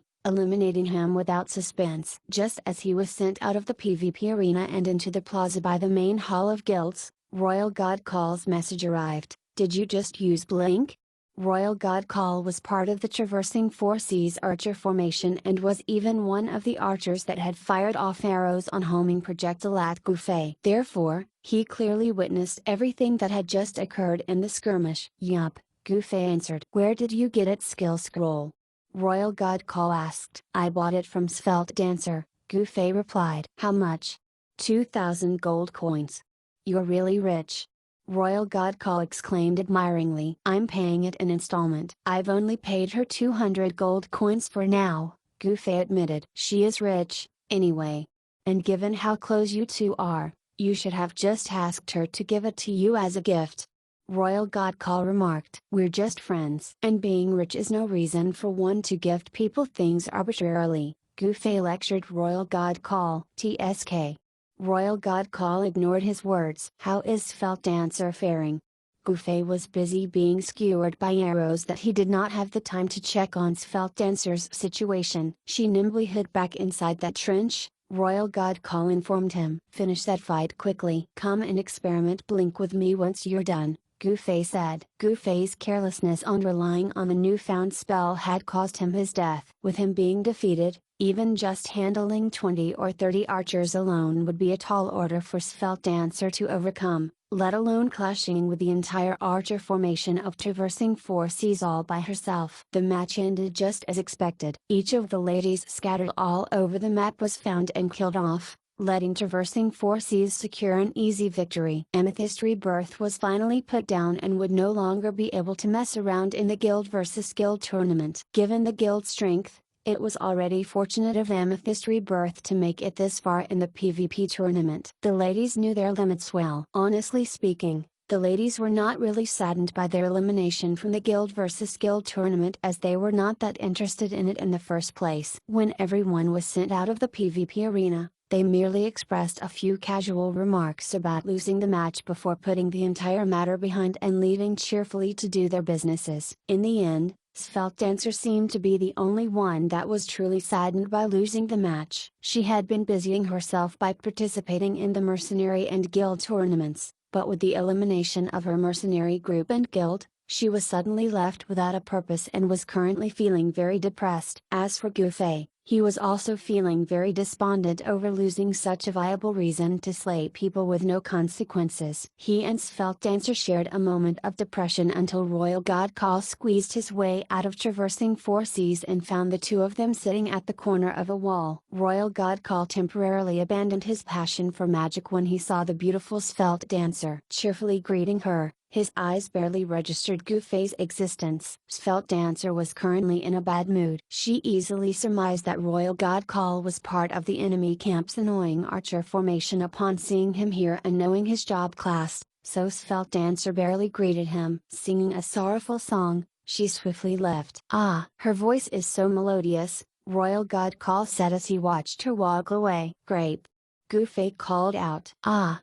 Royal God Call quickly turned around with a solemn expression on his face, yet he found not even a trace of grape. Gufei sobbed in his heart. Royal God Call was truly the type of man who lusted for every lady. Compared to Sakura Zakamuni, Royal God Call was actually more reprehensible. Royal God Call realized that Gufei had just been teasing him when he saw no traces of grape. He felt slightly embarrassed inside, so he hurriedly changed the subject and engaged Gufei in a discussion about the translocation blink spell. Royal God Call asked Gufei to explain in greater detail his status at that time of using the spell, chanting speed, finger and eyes direction, etc. Gufei was dumbfounded when Royal God Call began a lengthy tirade about 10 possible reasons for being teleported by the skill short of the intended location. At the end of his speech, Royal God Call casually asked, "So which among these do you think is the reason behind it?" "I think it's because I just learned the skill. My low proficiency in it prevented me from being teleported far." Gufei felt quite ashamed of his rudimentary gaming knowledge. "Oh, that's probably a reason, too." Royal God Call was actually feeling more ashamed than Gufei inside for not considering that possibility. Chapter 190, End of the 5th round. The advanced skill, Blink, that Gufei had recently purchased at a cheap price left him quite disappointed during his first use of it. Experimenting with it afterward, Gufei learned that the distance he could blink at most was over 5 meters. He also learned that he could freely choose how much mana to put into it. This was easy to do, as it was just a matter of adjusting the amount of data being transferred. The mana consumption for the skill would increase by a fold every half a meter traveled from the caster's original position. Moreover, the skill's cooldown time was long, needing at least a full minute. Mage spells with long cooldown time like this were actually rare. The blink skill's long cooldown time meant that it could not be frequently casted and that it would take much longer to increase its proficiency. After all, he could only use it once every minute. While the description for Blink did not mention just how far the spell could transport a caster with maximum proficiency, it was evident that Gufei would need to train for a long time just to be able to cover the kind of distance that he had intended to teleport to earlier in the PvP match with traversing 4 seas. Hone your proficiency patiently and try to use Blink every minute from here onward. Fully incorporate this skill into your very bones. The time needed might be quite long, but, alright, I get it.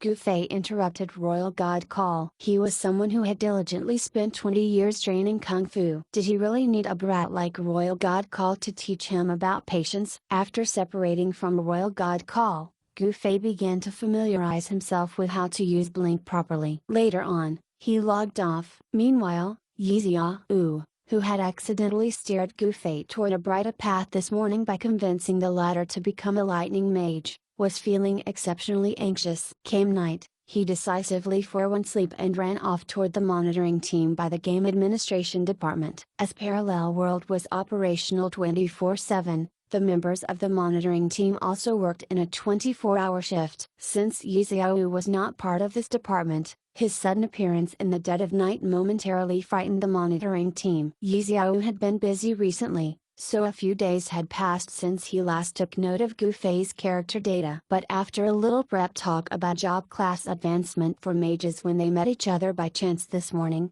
he had somehow managed to convince the latter to advance into the path of the lightning mage. So here he was right now, appearing at where the monitoring team was in the dead of night. Quickly pulling out Gu Fei's datasheet, he almost spat out blood when he saw its content. The blink skill had already appeared in Gu Fei's spell arsenal. Where did this come from?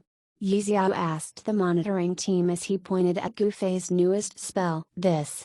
A member of the team came forward and carefully examined it. For him to learn blink now, it must be from a permanent skill scroll. Yi Xiao rolled his eyes as he was nationally aware of that. He then mumbled to himself, how did he get the scroll for it? I have only mentioned it this morning, and he has gotten one in less than a day. This seems too much of a coincidence. None of the members of the monitoring team answered him. The questions were too detailed, and to find out exactly how Gu Fei acquired a permanent skill scroll would require thorough checking of the matter. For the monitoring team, what mattered was that nothing seemed strange based on the data presented. Ever since Parallel World became operational until now, their anti-hacking and anti-loophole programs had relatively been successful. Yi Xiao finally snapped back to reality from his mumbling. He was about to address the team when he saw that the members had already returned to their cubicles to do their work. Hey, Chief Yi, you're no stranger to everything around here, so just help yourself with whatever you need. We really don't mind. A member of the team interrupted him. All of the staff proceeded to bury their heads into their work, carefully not making eye contact with Yi Xiao. Yi Xiao could only grit his teeth at this and tackle the matter himself. Fortunately, Gu Fei had just learned the skill for less than a day, so it did not take long for Yi Xiao to find out how the latter had exactly come across the skill scroll. He had obtained it from a player called Svelte Dancer. Yi Xiao felt helpless upon learning this. As a senior game employee, he was at least aware of some of the more experienced players in the online gaming community. Svelte Dancer had the reputation of being the wealthiest pay-to-win gamer out there, so it was hardly surprising for her to possess such an item. On another matter, the Mercenary PvP tournament and the Guild vs Guild tournament had respectively reached the end of the 5th round. With a single elimination format, each in-game city was now left with just 3% to 5% of the participating guilds and mercenary groups. Many famous and a few inconspicuous guilds and mercenary groups made it this far. Over in Yunjuan City, Amethyst Rebirth was originally the darkest of all the dark horses. After beating the two big guilds Carouse and Cloud Herder, all were hoping for it to create another miracle by beating Traversing Four Seas as well. In the end, Yunjuan City's #1 guild still seized victory. From this, many people already considered Traversing Four Seas as worthy of its reputation. There should not be any unexpected outcome for Yunjuan City's Guild vs Guild tournament as long as Traversing Four Seas kept performing well. Not many players and organizations took note of the Mercenary PvP tournament compared to the Guild vs Guild tournament. After the 5th round of it, only 2 groups caught everyone's attention for clinching victory despite being the underdogs. The first was naturally Young Masters Elite. Very few people would know about it if one mentioned Young Masters Elite in Yunjuan City, but everyone would promptly know of the group if someone mentioned the Grand Kiting Mercenary Group. After all, the 6-man mercenary group was the first to use the Grand Kiting strategy to eliminate the level 4 Cloud Herder mercenary group. Besides that one match, Young Masters Elite had yet to meet another formidable opponent. The other mercenary group that had received quite a lot of attention was Silver Moons, whom Gu Fei found contemptuous. Silver Moon Mercenary Group was newly established in Yunjuan City. This mercenary group was only at level 2 with 40 members, yet it had eliminated 2 level 4 mercenary groups with up to 80 members each. According to the defeated mercenary group's description, Silver Moon Mercenary Group had many warriors and a few knights and priests. The charge attack that this group had used was unusually domineering and easily demolished their opponents with one fatal rush. Besides these 2 surprising entrants, the other well-known groups, the Black Hand, Traversing Four Seas, and Waterflower, which belonged to the Carouse Guild, had also safely made it to the 6th round of the mercenary PvP tournament. The next day, Royal God Call and War Without Wounds had a rarely seen somber expression on their faces during their meeting at Ray's bar before today's match. Furthermore, Brother Assist immediately began his briefing once Gouffet sat down on his seat. Today, we are matched up against Silver Moon Mercenary Group. This statement was actually meant for Gouffet, as the other 5 would at least take note of which group Young Master's Elite was matched up against for the next day when they got offline. Oh, to actually be paired up against them, Gouffet said, and a sudden swishing sound was heard. He then disappeared from thin air before reappearing next to Brother Assist. In his shock, Brother Assist accidentally bumped a glass of liquor off the table. The usually languorous young Master Han suddenly became very nimble as he quickly reached out to grab the tipped-over glass. Since he was just a priest with agility stat limitation, he only caught the glass when almost half of its content had spilled. Young Master Han incessantly sighed as he stared at the spilled alcohol on the couch, seemingly out of touch with the world. As for everyone else, they were busy gawking at Gouffet. The moment soon passed and everyone came back to their senses. Royal God Call proudly declared, "See how awesome Blink is." As if he was the one that had the skill. His misplaced pride made everyone feel disgruntled. War Without Wounds picked Royal God Call up and tossed him out. His scream reverberated inside the room as he flew outside of it. Ray's head carefully poked through the curtain and said, "You knocked into 2 tables. Whoever knocked it shall foot the bill." War Without Wounds replied calmly, "Shameless. I wanna have a death match with you." Royal God Call angrily exclaimed as he rushed into the room. War Without Wounds casually swept his gaze over and agreed, "Alright, let's do it right here." Royal God Call was momentarily taken aback by this. This room's tight space made it impossible for archers like himself to properly demonstrate their forte. He simply had no way of taking a warrior head on right here. Thinking that War Without Wounds would not be foolish enough to head outside and allow Royal God Call to kite him, the latter could only glumly sit down once more. "Where did you get that skill scroll?" The rest began to ask Gouffet. Gouffet explained the whole incident once more and everyone reacted differently. War Without Wounds reacted exactly like how Royal God Call had. He showed a love-struck look on his face since there was a lady involved in the matter. Sword Demon and Young Master Han sighed in awe. "How nice is it to be rich?" Brother Assist inquired further about the whole matter. "She is a thief, so why would she have a skill scroll for Blink?" When Gouffet told him the reason, Brother Assist stood up and solemnly addressed the crowd. "From this matter, everyone can clearly see how important information gathering is. I propose we increase the point reward for this particular task to 15 points, instead." "Brother Assist, your drink's empty. Would you like another glass?" Young Master Han asked. Brother Assist did not respond and just quietly sat back down. "Continue with the briefing for our opponent of the day, please," Sword Demon said. "Nothing much to say about today," Brother Assist sighed as he opened his mouth once more. "Everyone has already come into contact with Silver Moon back in Y City. The skill he possesses, which affects an entire party, will be exceptionally strong in a mercenary group that is mainly composed of warriors. Oh, that guy is pretty smart. He knows that his skill is much more suited in the mercenary PvP tournament than in the guild versus guild tournament. Unlike the guild matches where there may be hundreds of participants, the current highest level of a mercenary group is only level 5, with a maximum of just 100 men in a group." Young Master Han said. "Brother Assist, this means that you won't be earning any points for your information collection today," Sword Demon said. Oi. Sword Demon, don't be so serious," Brother Assist hurriedly coaxed. "Then, can you provide us with any other information we are not aware of?" Sword Demon asked. Silver Moon Mercenary Group has 40 members." All rolled their eyes. "It mostly has warriors." Another eye roll. Furthermore, a swishing sound was heard as Gouffet disappeared from beside Brother Assist and appeared right next to Sword Demon. Brother Assist jumped, forgetting what he had been wanting to say as he and the others stared fixedly at Gouffet. "Stop showing off," Young Master Han said as he quaffed his liquor. "I'm training my proficiency of the skill," Gouffet responded seriously.